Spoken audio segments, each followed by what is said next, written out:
आपल्याला स्वतःला सांभाळणारे विष्णू भगवान आपले पालनहर्ता.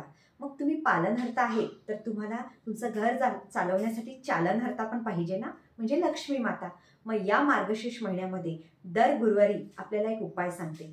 जर आपल्या घरामध्ये पालनहर्ता तयार आहे पण लक्ष्मीच पालनहर्ता सोबत नाहीये, म्हणजे तुमच्या घरामध्ये लगातार पैशांची तंगी आहे, तुमच्याकडे पैसा येत नाही, कर्ज आहे, तर काय करायला पाहिजे? मार्गशीर्ष गुरुवारच्या दिवशी साक्षात लक्ष्मी आणि नारायण असं म्हणतात धर्तीवरती विराजमान होतात. तुम्ही हे व्रत करत असेल तर तुमची दरिद्रता दूर जातं. कथा पठन करत आहे तर तुमच्या कानावरती ते शब्द पडतात तर निगेटिव्हिटी दूर जातं. पण याच दिवशी आपल्याला विष्णू भगवानांची सुद्धा पूजा करायची आहे.